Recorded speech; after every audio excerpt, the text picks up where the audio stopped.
Hi, Ron. Welcome to episode 11 of the Mind Blown Zone.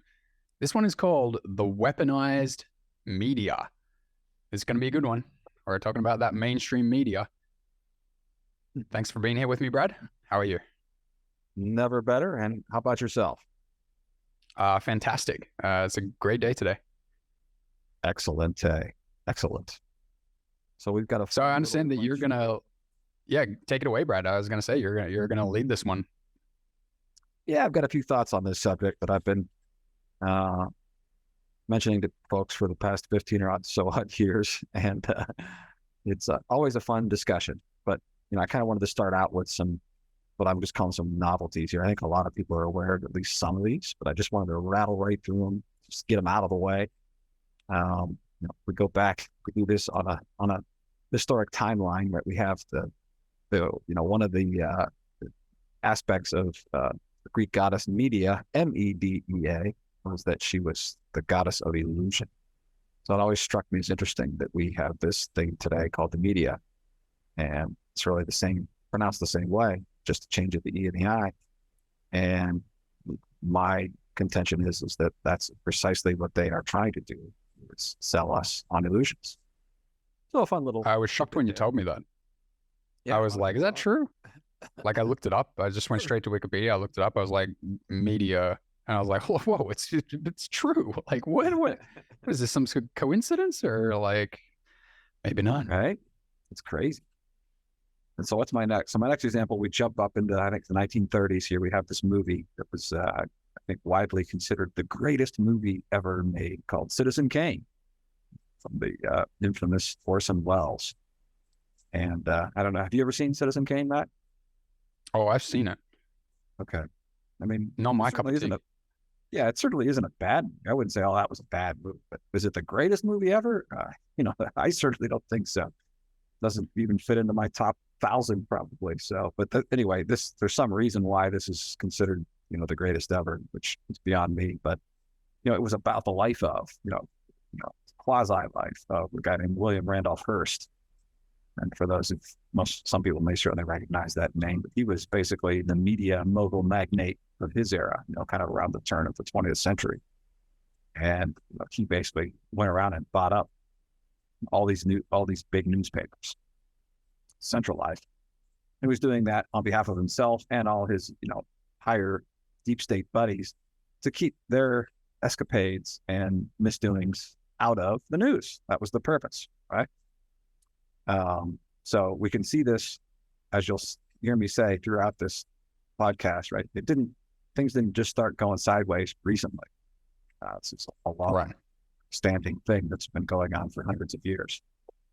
So then I jump forward to the 1970s, and many people have probably seen the CIA, the congressional hearings where the CIA was called in and they were being questioned about whether they had agents installed in all the major networks.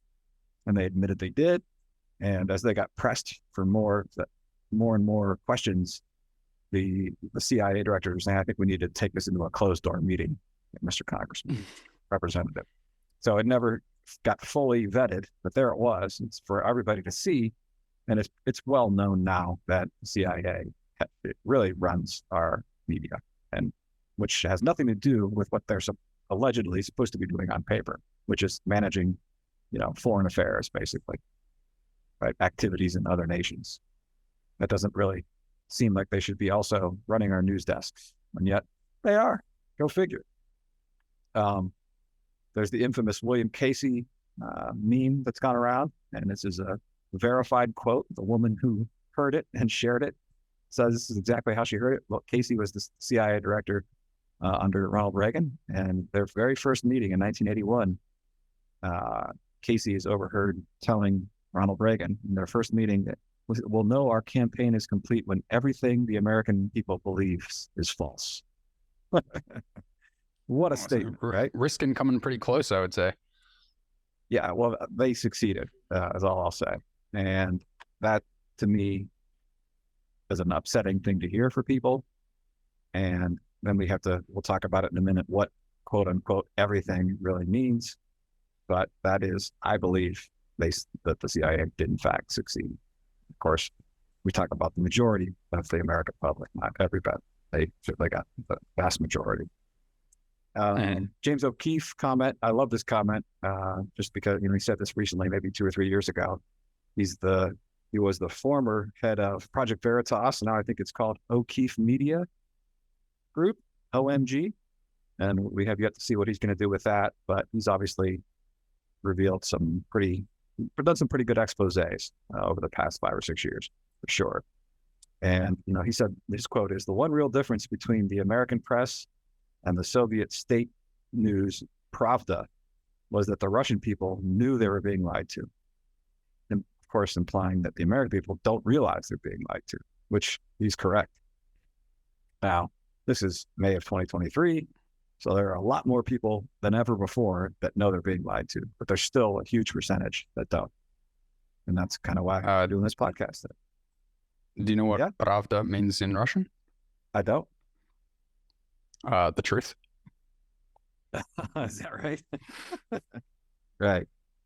Like all the monikers that go with our big media, fair and balanced, and the most respected news in the world, those kind of things, right? If you say it often enough, it becomes the truth, eh? Mm-hmm. And then just the other night, Matt and I were working on putting this podcast together, getting the outline set up and everything. And after we were finished and stopped talking for the night, I went back and looked at some of my sources. Tucker Carlson had just put out this tweet on Twitter that was basically a 3-minute summation of what our podcast is going to be tonight. So he basically said, yeah, you guys are, the media's lying to you all the time, every day of the week.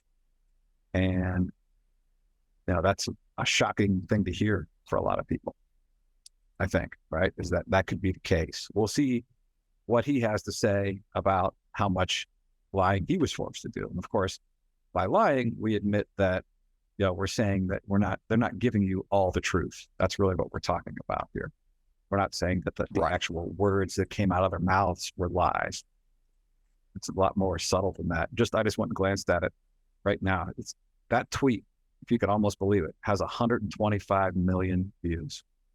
Whoa. Wow. I've never seen a tweet that many views in my life. And that's only been, 2 days it's been out. So you can see that this is getting a lot of play, and a lot of people are waking up to what the media really is, which we'll talk about here today. So I guess that brings us to the central claim, or the central proposition of this podcast, right? Mm-hmm. Indeed. Which is, take it away, Brad. I assert that the media has been lying to us about everything, in quotes, since time immemorial. The media didn't just start lying to us, when Trump came around, or when COVID hit, or when Obama came around, and Bush came around, or wherever.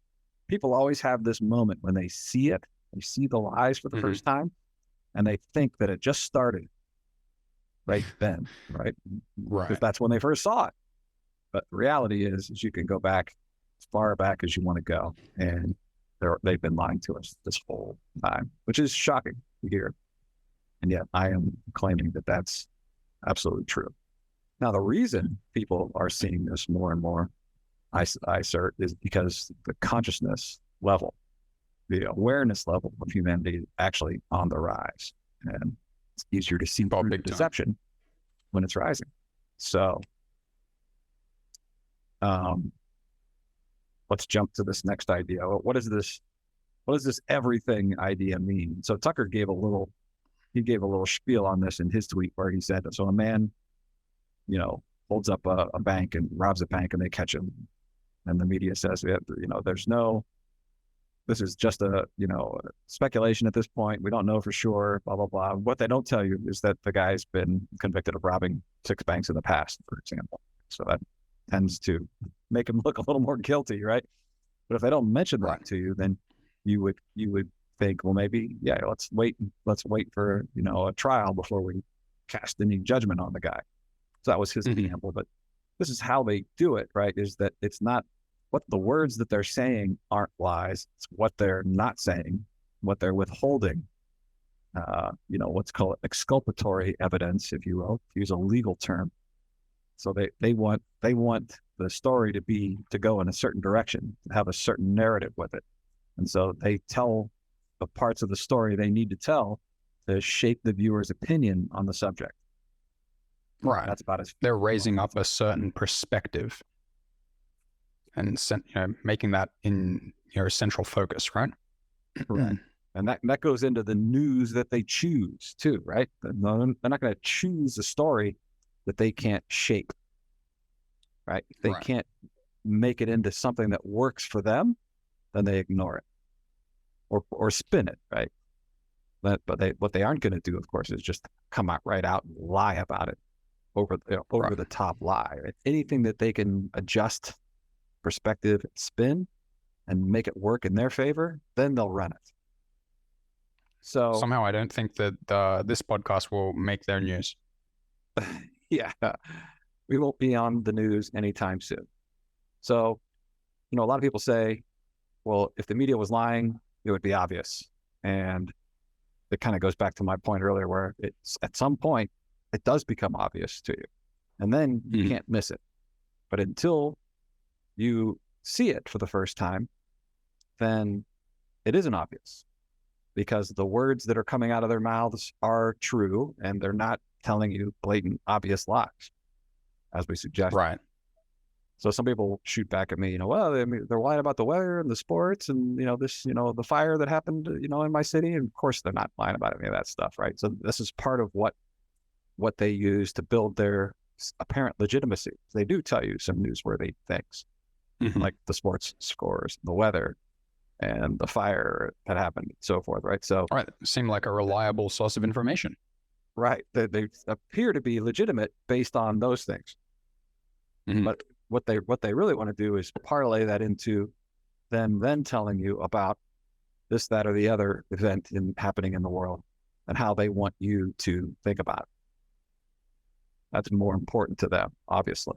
So that's how they're shaping our attitudes and beliefs towards other events. So what I suggest is that at the fundamental level, that what they're telling us is a lie. And I'll get into that a little bit more here. So it's at the deepest level is a lie. So the simple example is, the president says something today in the Oval Office. Everybody catches it on tape, and they then report on that, right? None of that's a lie. The president was in the Oval Office. He said these words, and then we're going to opine about what he said. None of that is a lie. But the fundamental lie is that we're being sold on this idea that this is this powerful person, and he has power over our lives. And it's really important that we know everything he says, because he can make so many tremendous changes just by saying something or signing something. That's the fundamental lie. None of that should be true. But because we've all been indoctrinated into thinking, oh yeah, he's the president, he can do that, then because we're that fundamental lie that the president can do these things, this is where we get sucked into, and this is where we get taken advantage of. Because in no way, shape, or form was the president ever supposed to have any of this type of power, like executive orders and so forth, right? Declaring war, sending billions to other countries. It's not up to the president or even the Congress to do those things. But because we have been indoctrinated into this, largely through the media, we all think and say that it is today. They could not get away with this if they didn't have the media to brainwash us. That's what I'm suggesting. Right. And even just that president thing is an example, right? Like this, the central thing more so is like, what's important, right? That is really deep. Like the fact that something appears on the media, you just assume, oh, this is in some way important. This somehow needs my attention, my consideration. This is relevant to society. This is relevant to humanity. The president, the United States Congress, Facebook, anything that they put on, you just say, oh, this is some relevant thing in society, right? This deserves some sort of attention and energy in some way, right? That's right. They're telling us what's important. And imagine how many newsworthy stories there are every single day. And ironically, there's only 2 or 3 stories, and all the news agencies agree these are the most important stories somehow. Right? They hardly ever vary. Right. It's 2 or 3 big stories. And there's millions of stories every day that are newsworthy in that sense. So you could see that they've all been coordinated by some central source, some authority saying, this is what the news is today, according to us. We feed you. Yeah, this is what we want people to consider to be important and focus their attention on today. Right. And if you're have this perspective toward. Right. We're not going to tell you what the most important stories are, but we're going to tell you what to think about the most important stories. Right. Yeah. It's a double whammy. Neither of which, of course, what the news media's job should be by any way, shape, or form. So I think just jumping to, we thought about rattling off 10 or 15 examples here, but I think it's a lot easier if we just do one key example, and everybody around the world understands this example. And this, of course, was the COVID stuff that we've gone through for the past 3.5 years. And I think the point is here, by showing this COVID example, what we're trying to do here is we're trying to say, look, it's clear that they're lying, right? Like, you can see here that this is what they said and this is what turned out to be true. Would you agree, Brad, that that's the point of this example? Right. Well, the whole thing from start to finish was a lie, but we'll have to walk people through some specific examples, right, to see how that was so. And then I want to speak about what the media should have done if it were really a truthful, honest media, looking out for our best interests, because that's certainly how they held themselves out. Right? Is we're doing this all for the interest of the people and the public. This is why we're doing these things, to protect you. When in fact, it's very obvious to, half of, at least certainly half of Americans today, that the exact opposite was the case. And this is nothing new. They've been doing this throughout time, but this is irrelevant. It's recent, and everybody gets it. So I think, the first point about this is how harmonious the messaging was all across the world. It wasn't just the United States. Every single mainstream media source was in lockstep with each other. There was no dissent. There was no questioning. There was no alternative opinions. Every media source, every pundit, every expert that they brought on were all in lockstep with each other. Fascinating. Right. People have even put together videos where they show the media saying the exact same words on different channels around the world. And it's clear that they've been distributed scripts. They didn't just come up with these scripts themselves. They were distributed the same script by a central source. That's right. There was literally, and of course, on alternative media, there were many dissenting voices, and really hundreds, if not thousands. So why? So the first question would be, why wouldn't the media, that's supposed to be an impartial source bringing us information, bring on these people who had other opinions other than the mainstream opinion, and let us, the viewers, decide who was right, who was wrong? Because that's their real job. Right. It's like, here's this subject that we're talking about. Here's the guy on this side of the story, and here's the guy on that side of the story, and we'll let them both talk, and the truth will arise naturally. Right? One will be right, and one will be wrong. But that never happened, and it was very deliberate that didn't happen. Of course, we had tremendous censorship on YouTube, Facebook, Twitter, all over the social media. That people whose channels were questioning things were suddenly getting their channels deleted and suspended and removed from those. So all those dissenting voices had to move on to other platforms, almost at the onset of COVID. Pretty fascinating. So what were some of the things they told us? So for those of you who recall, in the beginning, I was hyper aware of this when it was coming out of Wuhan, China. In fact, I was flying into San Francisco for a business meeting at the time in February of 2020. And of course, this is right when all the hype was happening. And the symptoms were hypoxia and dry cough. Hypoxia, I mean, that shortness of breath or low blood oxygen level.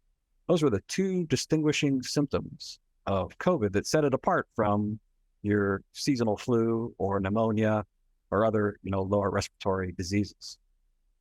So it's fascinating that only lasted, I want to say, 2 months.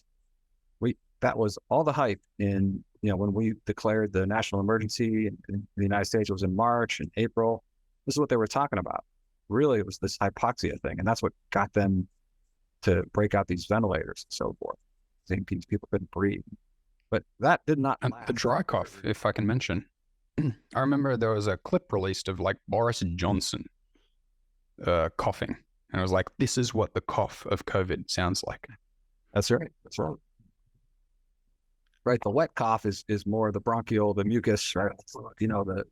That's more of a pneumonia type thing or a flu type thing. So this was supposed to be what distinguished the two. Right. So you can distinguish the thing, the causative thing, and this is a separate thing by the observable symptoms they're trying to tell you, right? Right. Otherwise, who knows what it was? A lot of people show up every winter with coughs and mucus and sickness and fever and so forth, right? That's millions and millions of people have that every single year. So there's nothing new about any of that. So these are supposed to be these very definitive symptoms. But I'm telling you, it only lasted a month or two. And as soon as they realized that 90% of the people going on the ventilators were dying, all of a sudden this hypoxia thing vanished. And I'm not saying people still didn't show up at the hospital with hypoxia, but it was no longer this definitive characteristic. And if you look at where we are today, this has really been going on for the last 2 years. Most people that say they had COVID claim a loss of taste and smell, and they're just generally have an energy drain. Those are the two main symptoms that people say, oh, this wasn't the flu because of these two things. Mm-hmm. So dry cough never was a thing to any of these people, nor hypoxia. So that seems like a simple, innocent thing for the first one. It's like, well, they predicted some symptoms, and it turned out that they were incorrect, and the experts later confirmed that it was different. So that one sounds kind of innocent, right? Yeah, sure. It's easy to not see if you're not looking at it, for sure. Right. Right. So the next they're just doing their best to get it right, and they just happen to get it wrong. Yeah. Right. But this one, I'll introduce this one, right? I mean, they put out videos of people keeling over in the streets of Wuhan, like they're almost like zombies or something. And it's like, whoa, look how deadly this is. Okay. And I'm pretty immune to silly ideas, right? But even I was like, oh my God, there's a lethal virus. OMG. I got to look up like what's the most effective way to protect myself. What's everyone saying? Okay, apparently I need an N95 mask. That's the only thing that's going to protect against this virus. I got to get it. They're saying it on all the news networks and stuff. Eventually, I couldn't even get one. So I was like, well, I hope this little shitty mask protects me. And then when I put it on, I was like, how's this going to stop a little scary microparticles moving through the air? It's like, they're ridiculous. Like, and I just threw it away. And then a week later, in the height of it, I was in Singapore, just sitting in an airport, and I wasn't getting any COVID. And I was like, this is strange. Right. Why are they saying it's so deadly and I'm fine? Yeah, it was genetics, right? Frightening video, right? I mean, it's frightening. You just be walking along and all of a sudden you just die, right? Like you got hit by a bolt of lightning. It was that. Oh, fast. I feel bad. I'm dead. Right. I'm just walking to work one day and all of a sudden I'm gone. And there were at least a dozen of those videos. I think you can still find 3 or 4 floating around the internet, but that stuff was hitting our mainstream media, and they were, that was like December 19, January 2020, that those were really in full force. And yeah, it was scary, right? Like whatever it was scary, and almost everybody fell for it. Why wouldn't we fall for it? That's pretty crazy. So as Matt talked about the masks a little bit, I just want to add that we were saying, we being people questioning the narrative, were saying from the beginning that nobody ever produced a single scientific study to suggest that masks work. not only did no one produce one, but none had ever been done in the past for any quote unquote infectious viral disease. Right. But yet all of a sudden, all the experts on TV were convinced us that you had to have this mask. Right. Without even a whiff of science to back it up. Not even a whiff. If you just put a little observation and two thoughts together and just literally looked at the mask and just went, there's big gaps right beside the mask here. Or like if there's supposedly some killer virus particles running through the air, just bouncing around in the atmosphere, how is this mask going to stop it? And especially when apparently the holes in the mask are wider than the supposed virus. So if you just thought about that, you'd know it. So if the people in the media just thought about it for 2 seconds, they come to the same conclusion. But no, the entire media is saying masks work, wear masks, protect other people. Or does that seem suspect? And I remember pointing out to several people, like there should be like biohazard trash cans at malls and grocery stores and big shopping centers or whatever. But no, they were just masks all over the place, on the in the parking lot, on the roads, on the sidewalks. I mean, these things, some of these masks are going to be filled with these deadly viruses, aren't they? Right. If they're stopping the virus, then they're going to have the virus on them and they're going to be a biohazard, right? Yeah. And they were just scattered and strewn everywhere. Those blue masks, especially. We have in the United States. But does the media suggest what we're suggesting, even though it's obvious? No. Not a peep. Not a peep. They have their marching orders. So... Are you going to do vaccines? Yeah, I was going to jump ahead a little bit and then come around to those last, if you don't mind. Sure thing. Then there was the social distancing thing, of course, which is really, really sinister and devastating on a much deeper level, right? Is that, now family members and loved ones are afraid to kiss and hug each other and get together on the holidays. And there was this whole total stay away. Obviously, the horror stories of people, dying in the hospital, but they wouldn't let the family members come in and see them before they died, or if they had to talk to them on an iPhone or whatever. It's just absolutely insane, crazy, idiotic nonsense. And again, not a whiff of science to back up anything around this 6-foot social distancing rule. Absolutely crazy. Right. What do we have next? Lockdowns, 2 weeks to flatten the curve. How about that? We were supposed to only shut down the businesses and lock down and do all this stuff for 2 weeks just so we could stop the progression. And then, of course, 2.5 years. I mean, here in the United States, I think the COVID emergency order just got lifted just the other day, even though it's been really nothing burger. Yeah, just for over a year. Novak Djokovic wasn't allowed to come and play in 2 of our big tennis tournaments here in January or February or March because he didn't have the jab. So it's still in effect. Can I mention something about social distancing? Please. So I think it's important to, as we mention how they turned out to be not true, right? Because I wanted to test this stuff, and I was like, I really don't believe this. So, a bunch of my relatives all were saying, oh, we got COVID, stay away. And I was like, I just went right up to him, my auntie, I just buried my face in her hair and just said, it's good to see ya. Like, give me all that COVID virus, would ya? Did I get COVID? No. So, but did the media ever report cases like that? No, they just said social distance. Thou shalt. This is what we say because we're the truth tellers, the honest ones. So you must listen. Right. Yeah. What else popped up? So there was asymptomatic carrier. That was a brand new phrase, never before introduced to the human population. Of course, but it's laughable. Let's ramp the fear up to a whole new level, and let's make everybody potentially lethal to you. Yeah, you might not have symptoms, but that doesn't mean you don't have the virus. You still might have it. Right. And in a true sane world of lockdowns or quarantines, right? That it's the sick people that you lock down or quarantine, right? Are the really, really high at risk people, but not a healthy population walking around. Right. So classically, quarantine has worked by this person has symptoms. Okay, let's put them into quarantine. Why wasn't it like that? Darn good question. So, back to vaccines. I just hate to say the word. We're going to do a podcast there and forget my real thoughts about all that. Really, this was a gene therapy treatment. What these things were, they were not vaccines as defined in all of our dictionaries. So, of course, what did they have to do to sell this narrative to everybody? They had to get all the dictionary companies to change their definition of vaccine so that we could all agree that these were vaccines.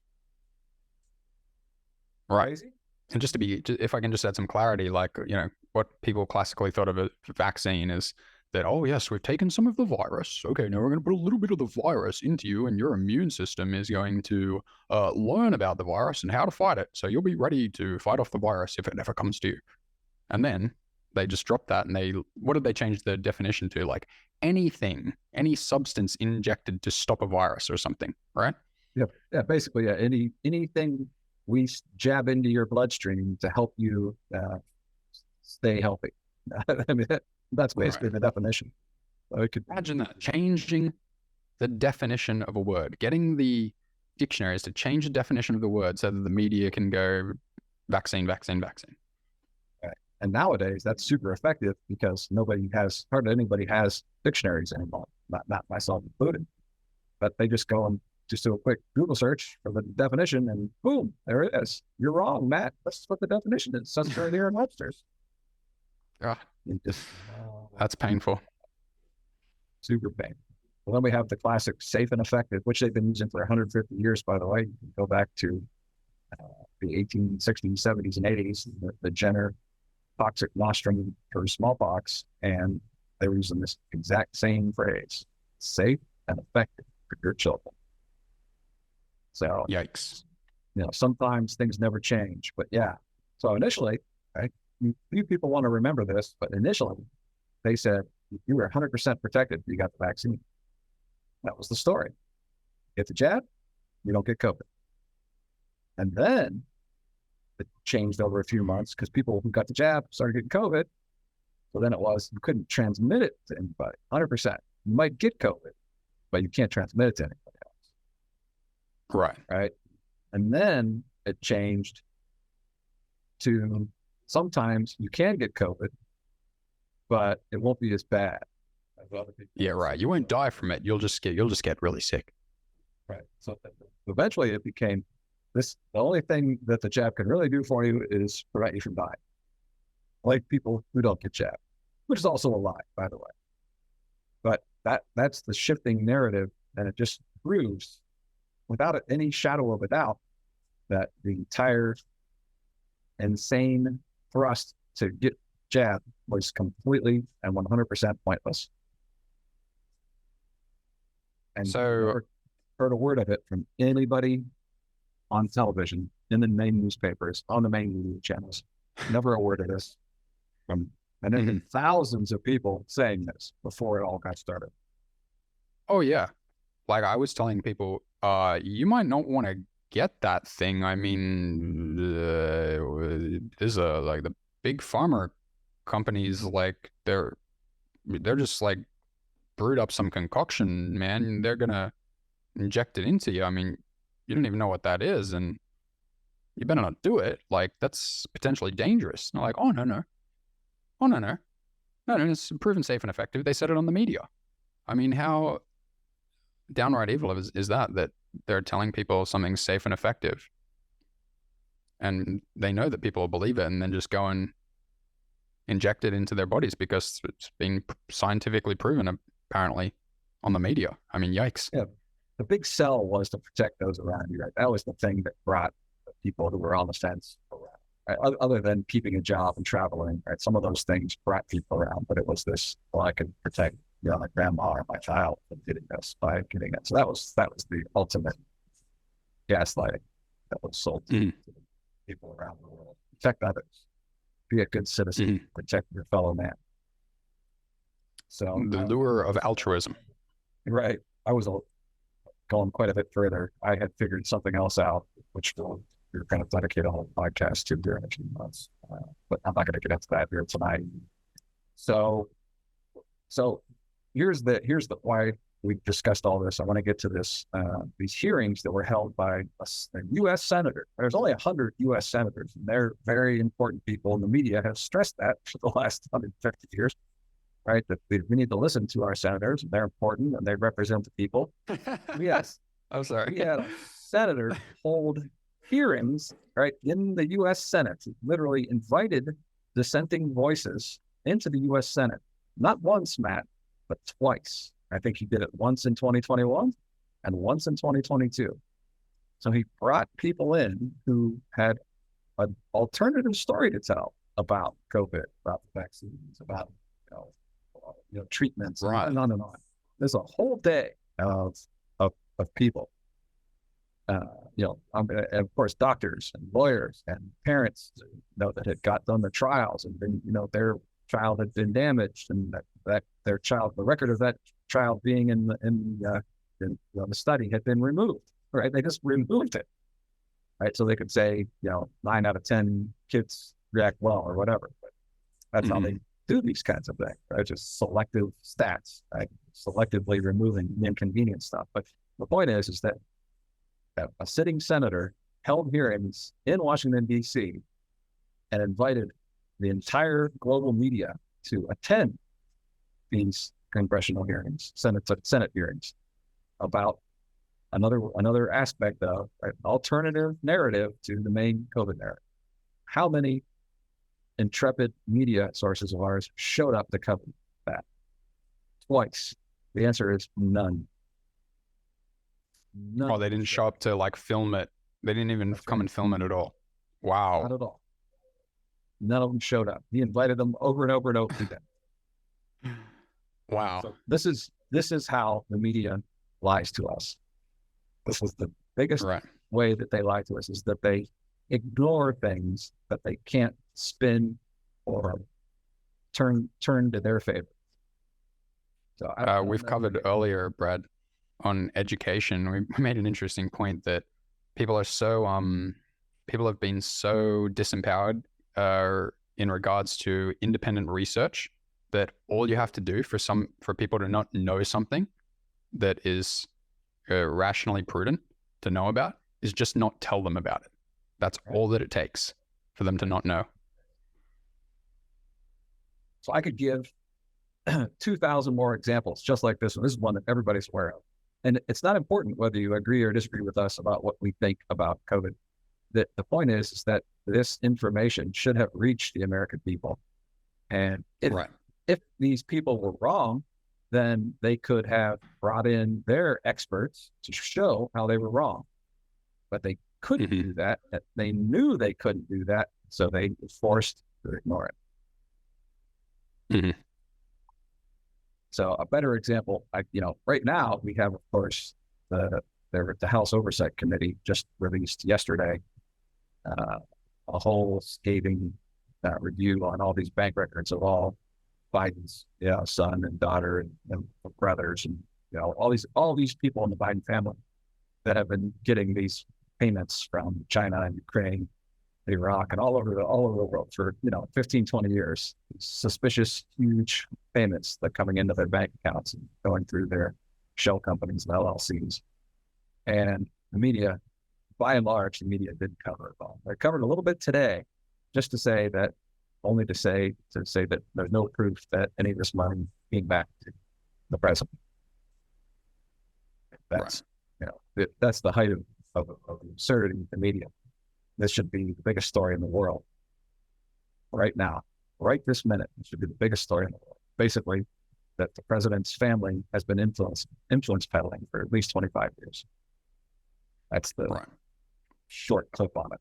So just another example. Fox covered it a little bit, but Fox is crazy far right lunatics. So that whatever they say is true. That's the prevailing extreme attitude. So here we are. We're just a another timely example. They're just ignoring it. They're just not willing to talk about it. And if they don't, and they just talk about a bunch of other stuff, pretty soon everybody will just kind of forget about it. And it must not have been true because the media's not covering it. So if I can add here, like one perspective might be that, you know, the media is doing their best, right? Like and that's what they say. The science changed. You know, we have constantly been in line with the science, and we've reported to you the best that science has to offer, right? Just words. So what if that's not true, right? What if that is not true, and that they are deliberately telling false narratives, not just about COVID, but deliberately telling or providing false perspectives, false narratives in all areas of life? Reckon that could be true, Brad? I'm beyond reckoning. I know it's true, but we obviously can't go into 1,000 different areas to talk about it. But yeah, this is what's happening. And by the way, there was everything that, not one thing the media said was based on science, not one. And that's right. So easy to claim and assert. I can back it up 1,000 times over. None of it ever had anything to do with any science at all. But anybody who said trust the science, you trusted a bunch of liars. That's it. That's all it was. So do you want to cover this transition that's been made here from what people have been thinking the media is for and how it's perceived, and, you know, the prevailing understanding that's arising now, bro? Yeah. So, you know, most people think, right, I think this is where we're at, right, that the media is here to keep us informed on, you know, important information that helps us live our lives and keeps us safe and protected. And, you know, so much so that some people call them the fourth estate, right? That they're actually, you know, really a vital part of our government. Is to keep our government in check. That was media. That's supposedly. Oh, God. That's right? How absurd. So if you think about it, you know, it's just an interesting observation I made. If you go back, I'm just saying, go back 50 years or so, the media was, everybody believed the media was impartial. You know, so much so that people didn't know the way the main personalities and broadcasters of those time, you know, Tom Brokaw and Walter Cronkite, David Brinkley, Peter Jacobson, all these, you know, mainstream broadcasters, they were so impartial. So we were led to believe that you didn't know which way they would vote, you know, Democrat or Republican, back and forth. And the purpose of that was so that the viewers could come to their own conclusions, right? In other words, the guy giving them the news wasn't telling them, you got to go this direction or that direction. You just contrast that to today, where everybody on the entire channel is going one way, 99% of them, right? On MSNBC, you're going Democrat. For CNN, they're going Democrat. And 99% of them on Fox are going Republican. And they know it, tell you their opinions, and they tell you what you should think about stuff and how to vote. And so it's very different from then to now. It doesn't mean they weren't manipulating us 50 years ago, but it wasn't as obvious. I think that's the point. Right. They were still lying at that time, just in a very much more subtle, indetectable way. Right. They were doing it by withholding information. They knew the way that they told the story that they would shape opinions in one direction or another.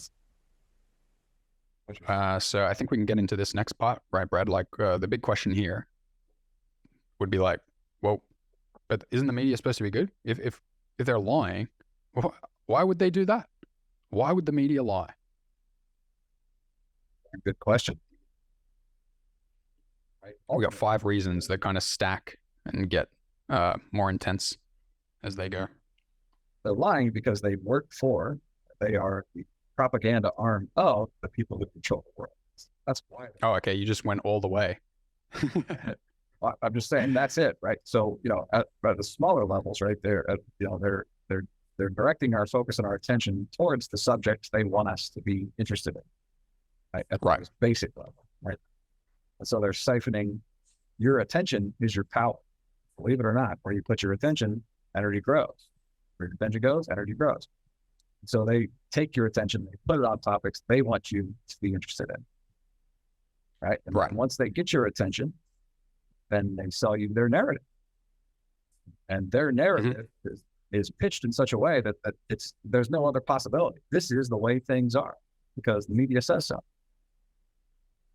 They're not giving any room for another possible opinion or look at something. This is that they tell you this is the way things are because they don't tell you any opposing opinions. But if they do tell you the opposing opinion, they tell you it's idiotic, or it's stupid, or it doesn't make sense. They don't actually give you any rational thinking behind the opposing views ever. Right. When they present opposing views, they present them in like a absurd way. It's like, see, here's the opposing view. How stupid is it? Right. So they're telling you exactly how to think, which is the exact opposite of what an impartial, unbiased media should do. We're all grown-ups. We can make up our own minds, tell us the full story, and we'll decide what's true or right, what's false and wrong. It's very simple. But so why would they do that, Brett? At the core of it, right, is anybody who sits back and looks at the media objectively will see two things that they're always selling us. It's based on fear and based on judgment. These are the most fear and judgment emotions that we have, and they're eliciting from us all the time. And they know it. We don't. The public doesn't realize it. They realize it. And this is why you look at any broadcast, like the last 2 or 3 minutes, they'll tell you a feel-good story. I want you to come back tomorrow night.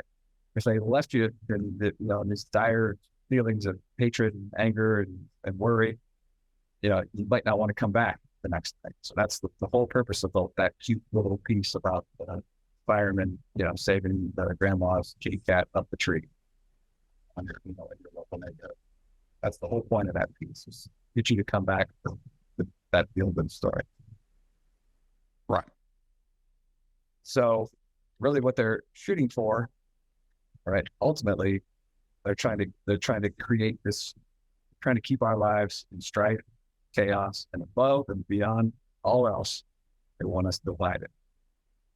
And they divide us 1,000 different ways. Politically, racially, culturally, religiously, right, and any other, economically, any way they can do it, they do it. Any possible way, right? If there's a division perceivable, then they'll try to line us up on either side of that division, right? Right. Those are the hallmarks of a good story that they can make newsworthy. How can we use this story to create more chaos, strife, and division? Yeah. How can we scare people? How can we put people in judgment? How can we divide them? ABC. Right. Those are worthy of getting onto the big broadcast networks. Stories like that. And boy, are they good at it. It's all they ever show us. So, what I call them really is opinion shapers. That's really just the kind of idea that I have behind this. They're trying to shape your opinion one way or the other. And, it's perfectly obvious. Think you're a Republican and you go watch the Democrat stuff, you could see it plain as day. Oh, they're lying to those people. You can't see what they're doing to you, and vice versa. If you're a Democrat and you go watch Republicans, you can see, look how they're shaping their opinions, but they're not shaping ours. But in reality, it's happening on all the channels. They're just keeping people divided, whatever side you want to identify with. People think there's the good right-wing media and the bad left-wing media, or the good left-wing media and the bad right-wing media, and that the followers of each are so silly. Yeah. Either way, it works both ways. And another purpose of their stories, and they keep little stories in their hopper, right? They have these ready to go, is when something really, really newsworthy comes up that they can't spin or doesn't help shape their narrative, they'll bring out another story, right? Which is usually some sort of a tragedy.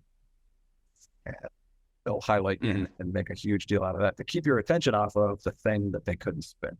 They do a lot of a lot of these. But even that story is going to be fear and judgment, right? It's still going to be, okay, it's not related to the main narrative for a little bit. No worries. It's still going to affect you emotionally just as bad. Of course. All stories are in that vein. So they put you in fear and judgment, and then you feel fear and judgment, and then a reality of fear of judgment is created, because those are the feelings in your being, and they just get pumped into the world, and they want to create that kind of world because that world is a world of strife, chaos, and division. And when there's strife, chaos, and division, then we can easily be kept under their thumb. That's the driving point here, right, Brad? Right. Both of those are the two most disempowering emotions that we have. Right. When we feel scared, we need somebody to help us. Right? Fear, we should probably mention. A lot of worry is fear, concern, guilt, scared. All those things are fearful. Even anger is a sense of fearfulness. Hopelessness and helplessness, powerlessness. That way, we give our power away. So that, please protect us. Daddy, yeah, right. Daddy government. I don't know how to solve this problem. You protect us from the problem that we create. And that's why, like, if you're in so much fear and about COVID, then when they bring out some expert and they're, got a polished voice and say they're from Harvard, and they're gonna, be very certain about what they're saying, and this is a very deadly virus, and it's important that people stay 6 feet apart, wear masks. People are going to be like, well, this guy sounds really smart. Oh, I'm going to do that, right? So they disempower you and then give you, here are the actions to do. And you're like, okay, sure, I'll do that. And then their reality gets created. This goes to the Nathaniel Branden outsourcing your intellectual sovereignty, right? So you can't come to a rational conclusion and your own opinion because you're scared. You need somebody else to help fill in that void. Oh, here's the expert. Here's the guy who knows everything. He's got all the letters behind us. And just let it all right in. And, at a much, much deeper psychological level, you take that to be your own opinion now. Right? Because you didn't have one. Yeah. You got downloaded one from the expert. Now that's your opinion. Where'd you get that? I came up with that myself. Yeah, I thought of it. That's right. It's what everybody thinks. What's wrong with you? Yeah, where did I get the idea that communism is a good thing? Oh, I thought of it myself. Yeah, sure. Right. So, yeah, we're kind of coming to the tail end of this year, and this kind of opens the door to this bridge to self-discovery idea that we always talk about a little bit. And really, what I want to talk about here is this: what they're continuously driving, is a sense of duality, separation that comes from the judgment angle as well, the blame angle. Like, who's to blame for this tragic event? And the more that is driven and instilled into us, the more that we carry that around with us in our daily life, daily activities. And we start questioning people who have different beliefs. We start thinking, oh, they're wrong. And this just keeps going, until it affects every part of our lives. And right, it's separation, right? Like everything splits apart. It's just this reality of splitting and everything driving further apart and being separated by barriers of negative emotions, right? Right. And it's all, at the end of the day, it's all driven by lies. Right. If these lies weren't being perpetrated on us, then we would actually come together as a species, as a human race. We find that we really have millions of things in common and very few things not in common. But because we're reminded of these each day on the hindered, we have told about these things and shown these horrific examples of behavior. They just keep reselling us on staying the Bible. Of course, Nietzsche said, united we stand, divided we fall. I forget who said it, but it's true. They've got us divided so that they hold the power. Well, you said the other day, Brad, I mean, why doesn't the media just talk about world peace all day? just from beginning to end, just talk about peace and happiness and empowering notions and ideas. Right. They couldn't lose their power if they did. Yeah, they could, right? But they'd lose all their power in a very short period of time. It was all a power play. and taking our power. They're not really taking it, as I've said many times. By trusting them, we're giving it away to them. That's what's happening. We have all the power. We take our power when we're in fear and we give it to them. Mm-hmm. For these experts that are lying to us, wittingly or unwittingly. Most are probably unwittingly lying to us. Certainly in the grand scheme of the COVID thing, most of the people thought they were being truthful and honest, that were backing the mainstream narrative. So not all of them, but most of them, because they had been lied to in all their training and education. So where does that leave us? We in conclusive points here? Yeah, reality shaping. Yep. Big idea. This is just an idea that by continually focusing on the media, we're letting these people in control of the media tell us what comes next, right? So we're like defensive and reactive to what they're selling us. What's the latest thing on the news we can talk about today? Right. So we're really in a defensive position and kind of trapped, because they're going to just keep selling us more and more of the same, no matter what. So one idea that we stress often is turn off your media, all of it. And we should probably clarify, we're saying, for all intents and purposes, every single television station, every single newspaper, and all the big time social media networks. Although it does appear that Twitter is emerging as a platform where people can actually express their opinions. And it seems to be an ideal free press, right? Yep, and that's where Tucker's headed. So we'll see how that looks, but it does appear that may be a place you can go to see multiple opinions for the first time ever in Twitter's history, but it certainly hasn't been that up until Elon purchased it. So that may be an exception, but certainly Facebook and YouTube and all the others are censoring materials that is contrary to the mainstream opinion. And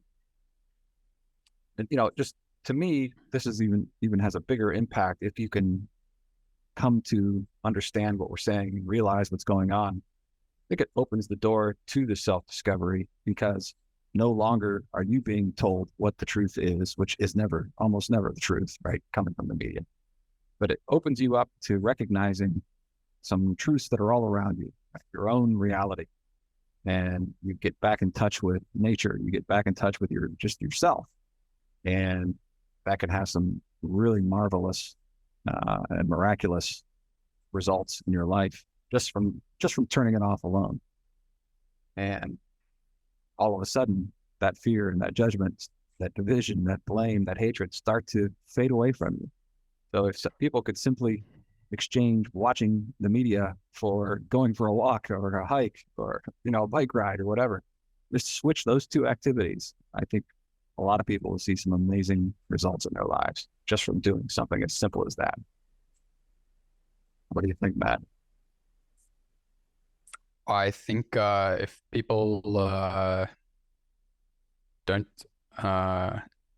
realize yet the negativity of the media and that it's not something that they should be paying attention to, then it won't be long until they do. Yeah.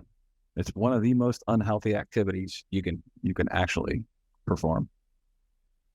Right.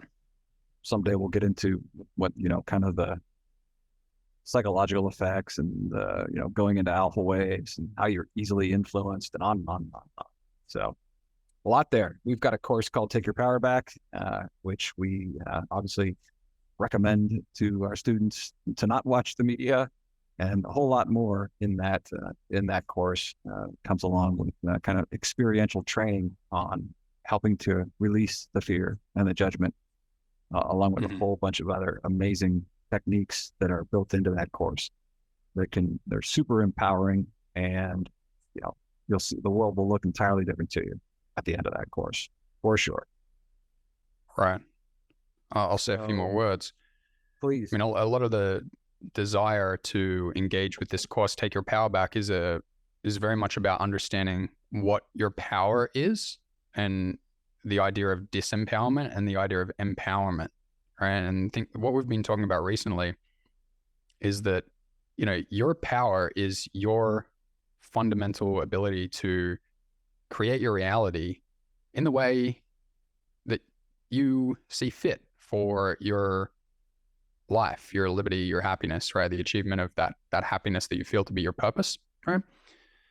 So you have that power, but at times through your life, certain groups or people, it starts with, teachers, and then it starts with supposed experts, and, then it's the media. They come along and they tell you that reality is a certain way. They tell you to focus on particular things. And before you know it, you're in this like state of fear and judgment, uncertainty, self-doubt, and your energy by way of your attention is being directed toward a reality that other people are trying to create, right? So this idea of taking your power back is kind of reclaiming the virtue of independence and saying, oh, whoa, I have my power and I can use that to create an abundant, prosperous world for myself, my friends, my family, and then for all of humanity. Just a thing that spreads out from you to your friends and your family to everyone else. And no longer just letting like groups like the media and the government or whatever take it away from you, right? And this process of getting your power back, it's not just an intellectual realization. You don't just go, I see that. It's like what's being done to you has been like done on an emotional level, right? And taking your power back is like an experiential transformation that happens internally, right? So what Take Your Power Back as a course does is it takes you through all these experiences that result in you becoming powerful again, right? So that you are able to create your reality or what, in a way that drives you towards your happiness again, right? Instead of just living in this chaos and strife that the media wants, right? And as we all do that and share the ideas, we're all going to be taking our power back, and we're all going to be creating a much more prosperous, happy world. What do you think, Brad? Absolutely. That's the name of the game. Just stop giving it away. Once you realize you are giving it away, you're on your way. But it's hard to see until you see it. Just like it's hard to see what the media is lying to you until you see it. And then once you see it, you can't unsee it. And, ultimately, the course is really returning you back to the power you've always had. You've never gone anywhere. You for a period of your life, you kept it, namely as a child, very powerful. And, not in the power over others way, but powerful in the sense that you were doing the things that you wanted to do and feeling joyful. And the world was a vista of wide open opportunities, and you were hopeful and optimistic and excited every day when you woke up. And that's where the course takes you back to that space, as a wise adult. So can't stress it enough. So that's fantastic. I quickly wanted to mention too, sometimes after having these conversations with people, they feel highly deflated and they want to know, what are my recommendations for a media source? And there really aren't many options. I think we mentioned up earlier that Twitter may be the place to go. We'll see. By the way, did you see that they found a stealthy algorithm today? Was it called Tombstone Generator, I think was the name of it? I don't pay attention to this stuff. Elon had released the Twitter source code, and somebody found this stealthy algorithm. It's real fancy how it's written, but it can basically make somebody unseeable, on below the shadow banning level. Because I know a lot of people that still say they're banned on Twitter and they've never had an opportunity to get their account back. So I thought that was interesting. But for anybody who wants some guidance, that as far as newspapers go, the closest thing to anything even reasonable would be the Epoch Times, which is sketchy, still somewhat sketchy in my mind. They tell a lot more truth than you're going to get out of any American newspaper. By the way, the Epoch Times is out of Hong Kong. They had an event, 4 or 5 years ago, where their entire facility was burnt down, and they were a little different afterwards. I'll just say that. So that's maybe the only newspaper that I could even come close to recommending. Some people just love to read newspapers, so that would be the one. online. There's, Zero Hedge has kind of been around for a number of years, and, they're pretty good, for like a daily interesting, a little bit more on the finance economic side, but they do cover other topics. And then there's what I call like a level 2 type media reporter, would be James Corbett. People have heard of him before. His program's called the Corbett Report. I think you can find it on Rumble, BitChute, and Odyssey today. He, of course, got suspended off of YouTube year and a half, 2 years ago for saying things that didn't go along with the narrative. But he's been around for close to 20 years, and he's a rock solid reporter. He sources all his material, and he doesn't speculate at all, which is why I leave him in level 2. But he's a good step up for people maybe that have been, turned on to, Matt Taibbi and Glenn Greenwald and Tucker Carlson, and that, they're getting some information from these guys. I consider those two to be almost kind of gatekeepers to level 2, some deeper information. So anyway, I think probably the best option now is Tucker on Twitter, and we'll see where that goes. Maybe it won't work out. Maybe it will. We'll see. That's the place to be if you want to find some interesting information that's unbiased. That's all I got. Matt, anything else from you? Nope. Sounds great. All right. So we finished the Weaponized mainstream media. Glad to get this one under our belts. Appreciate everybody listening today, and we look forward to any comments or questions. And otherwise, we'll see you on the next podcast. Thanks, everybody. Thanks, Matt. Make sure to check out Take Your Power Back on themindblowenzone.com. Okay. Thanks, everyone. Thanks, Brad. Thank you.